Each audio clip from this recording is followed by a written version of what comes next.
In the fall of 2012, nearly 4 years after leaving the White House, 6 months before the opening of his presidential library, George W. Bush sat in his sleek high-rise Dallas office devoid of presidential trappings, no presidential seals or flags, no oil paintings, no Frederick Remington bronzes, and considered his father, the man he had revered since his earliest memories.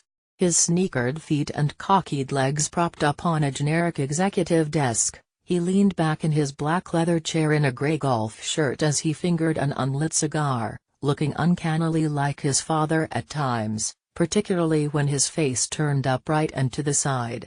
The resemblance between the two had deepened through the years, as the younger Bush aged.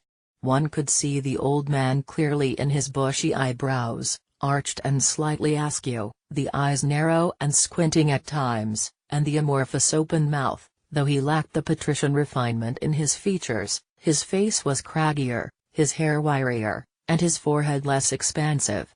Whatever pressures he had toward his father in his life, to prove himself to him, or surpass him, or rebel against him, had long ago fallen gently away. The stuff about him being the prodigal son was bulls, he said in his curt, matter-of-fact Texas twang. Sure. In his late teens and early 20s he had chased a lot of pussy and drank a lot of whiskey, but he added, I was never the prodigal son because I never left my family. He and his dad had gone through some rocky patches, what father and son relationship hasn't? But his heart was with his father at every step. Also in the bulls category was media speculation that he and his dad were locked in a competition that intensified during Bush 43's White House years.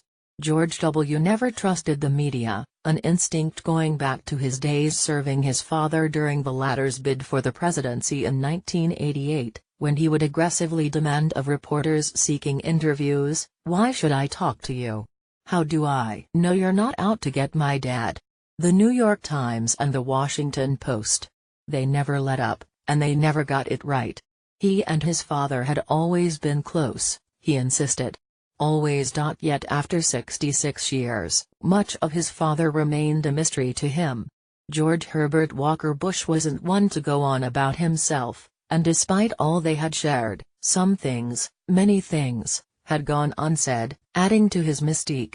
All these questions people assumed my family knew about. My parents had been brought up to be completely reserved and not to talk about those things, Jeb Bush had observed. And with his life's shadow growing longer at 88, the elder Bush had gotten quieter, becoming, in the words of Gene Becker, his longtime chief of staff, a man of few words. As George himself put it, I've run out of things to say. George's early adult years in particular were a source of wonder for his oldest son. The latter chapters of his life George W. could better understand because he had gone down similar roads himself. Both found success in business, embarked on ascendant political careers after early losses, and ultimately achieved the pinnacle of power in the White House. But the crowded, storied years of his father's late teens and 20s were as awesome to him as they were elusive. He marveled at what it was for his father to enlist in the Navy on his 18th birthday, go to war at 19, and become a husband at 21 and a father at 22. He could only imagine his father's excruciating pain after losing his 3-year-old daughter, Robin, to leukemia before he was 30.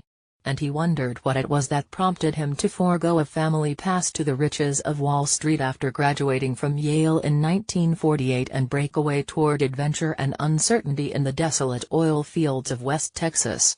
Those years were as formative for his father as they were propitious. They shaped him and ushered him early into manhood.